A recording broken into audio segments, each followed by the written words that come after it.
सबसे पहले प्रेम शुक्ला जी आपके पास आते हुए, राज्य सरकार ये भरोसा दे रही है फास्ट ट्रैक कोर्ट के जरिए पूरे मामले का निपटारा किया जाएगा और जो दोषी है उसके खिलाफ कड़ी से कड़ी कार्रवाई होगी। इस पर क्या है टिप्पणी आपकी?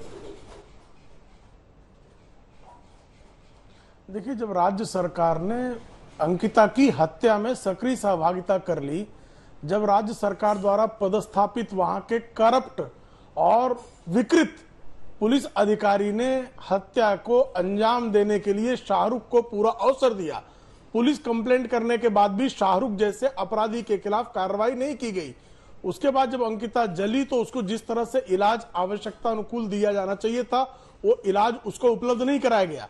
आदरणीय बाबूलाल मरांडी जी बता कर गए हैं किस तरह से, कहीं क्योंकि एक समुदाय विशेष के व्यक्ति ने हत्या की है, इसलिए उस पीड़िता के परिवार से मिलने के लिए अब तक कोई भी, चूंकि वो हेमंत सोरेन के परिजनों के की अपनी असेंबली सीट होने के बावजूद कोई वहां नहीं गया है उससे मिलने के लिए, कोई सरकार का नुमाइंदा उनके परिवार से मिलने तक के लिए नहीं जाता है।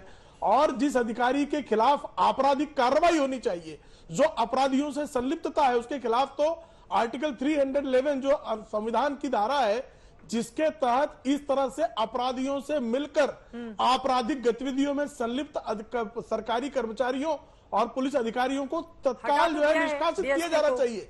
निष्कासित किए जाने की बजाय उसको आप जो है बगल के वही डीएसपी को आप जो है बगल में जो है आप उसका तबादला सिर्फ कर देते हैं और कहते हैं हम न्याय कर रहे हैं। ये अन्याय करने पर आमादा हेमंत सोरेन की सरकार है जो आए दिन नदीम जैसे अपराधी के लिए तो एयर एम्बुलेंस है और अंकिता के लिए उनके पास एयर एम्बुलेंस नहीं है, क्योंकि अंकिता का अपराध यह है कि वो हिंदू परिवार में उसका जन्म हुआ है।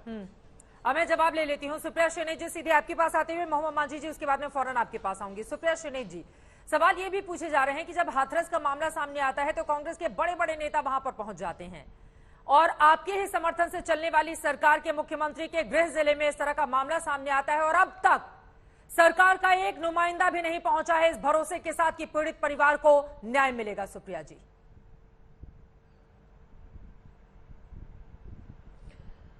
मैं 3 बातें बोलना चाहती हूं। सबसे पहले मुझे लगता है जो झारखंड में दुमका में अंकिता के साथ हुआ वो हृदय विदारक है, रोंगटे खड़े करने वाला है, पहली बात।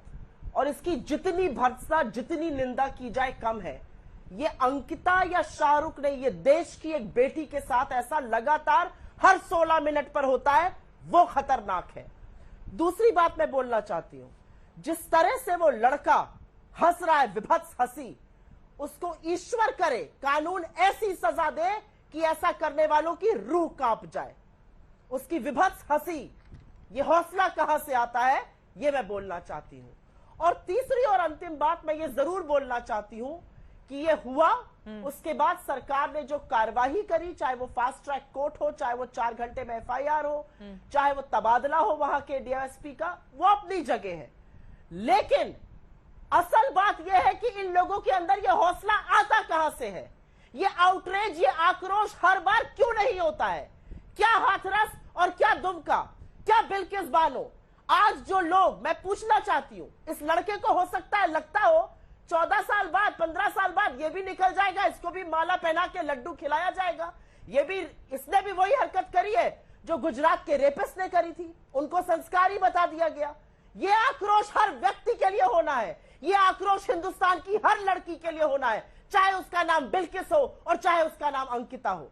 जो हुआ झारखंड में वो अमानवीय है, वो एक दरिंदा कर सकता था और उस दरिंदे को जितनी कड़ी से कड़ी सजा कानून की मिले वो कम होगा, फांसी से बस कर और कुछ नहीं हो सकता है। उसकी हंसी की सजा उसको ईश्वर भी देगा और कानून को भी देनी चाहिए। लेकिन हर वो व्यक्ति जो पिछले 14 दिन से 11 बलात्कारियों के रिहा होने पे चुप था, आज उसको सोचना पड़ेगा हम किस समाज का हिस्सा बनते जा रहे हैं, जहां पर अंकिता जला दी जाती है, जहां पर 11 बलात्कारी रिहा हो जाते हैं।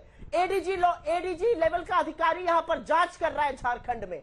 अगर तबादला ही होना था तो हाथरस की बेटी के बारे में जिस एडीजी लॉ एंड ऑर्डर ने कहा था बलात्कार नहीं हुआ, उसका तो तबादला भी नहीं हुआ, उसकी बर्खास्तगी भी नहीं हुई। आज लड़कियां और औरतें सवाल का जवाब चाहती है सरकारों से, पूरे देश की, उन लोगों से जो आज आक्रोश दिखा रहे हैं लेकिन 14 दिन से चुप बैठे।